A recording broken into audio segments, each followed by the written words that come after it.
मैंने सुबह उठकर देखा तो मेरे कपड़ों में कुछ अजीब से दाग लगे हुए थे। इसलिए मैं जल्दी से भागकर बाथरूम की ओर गया। बाथरूम के पास में जाकर मैंने देखा कि बाथरूम का दरवाज़ा लॉक नहीं है, इसलिए मुझे लगा कि अंदर कोई नहीं है। लेकिन जैसे ही मैं बाथरूम में घुसा तो अंदर मेरी मौसी जी थी। मैं मौसी जी को वहां देखकर चौंक गया और जल्दी से वापस मुड़ने लगा। लेकिन तभी मेरी मौसी जी ने मेरा हाथ पकड़कर मुझे अपनी ओर मोड़ते हुए कहा, क्या हुआ बेटा, ऐसे जल्दी जल्दी में कहाँ जा रहे हो? इस पर मैंने शर्माते हुए कहा, मौसी जी मुझे पता नहीं था कि अंदर बाथरूम में आप हो, इसलिए मैं गलती से अंदर आ गया। मौसी जी ने मेरे मुंह को प्यार से हाथ लगाते हुए मुझे अपनी ओर देखने को कहा। लेकिन जब मैंने उनकी ओर नहीं देखा तो उन्होंने एक प्यारी सी हंसी के साथ में कहा, अरे पगले, इतना शर्मा क्यों रहा है? चल, ये तो बता कि तू इतना जल्दबाजी में बाथरूम में घुसा क्यों था?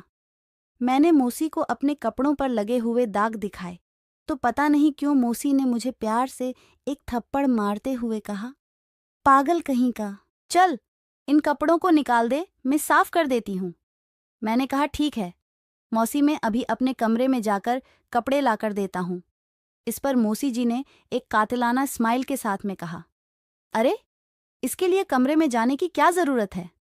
मैंने कहा, मौसी मैं कुछ समझा नहीं। मेरे ऐसा बोलते ही मौसी ने मुझसे बिना पूछे मेरे कपड़े ले लिए और साथ ही बाथरूम का गेट भी बंद कर दिया।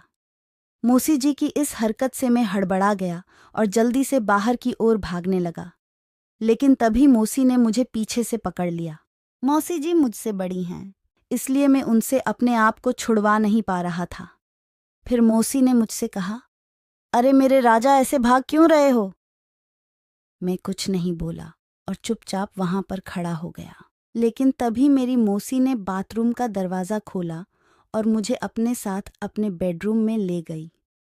अपने बेडरूम में ले जाकर मौसी मेरे छोटे बाबू के साथ में खेलने लगी। लेकिन उनकी इस हरकत से मुझे पता नहीं क्या हुआ। मैं एकदम से किसी और ही दुनिया में चला गया और मैंने अपनी आंखें बंद कर लीं। लेकिन थोड़ी ही देर में मैंने मौसी को अपने छोटे बाबू से दूर कर दिया और कहा, मौसी जी, ज़रा अपनी जीभ वाला जादू दिखाओ ना। मेरे मुंह से ऐसा सुनकर मौसी बोली, नहीं बेटा, मुझे शर्म आ रही है। इतना कहकर मौसी हंसने लगी। लेकिन फिर उन्होंने मेरी बात मान ली और अपनी जीभ का बहुत अच्छा जादू मेरे छोटे बाबू को दिखाया। धन्यवाद दोस्तों। उम्मीद है आप लोगों को हमारी यह प्यारी सी काल्पनिक कहानी पसंद आई होगी। वीडियो पसंद आए तो चैनल को सब्सक्राइब करना ना भूलें।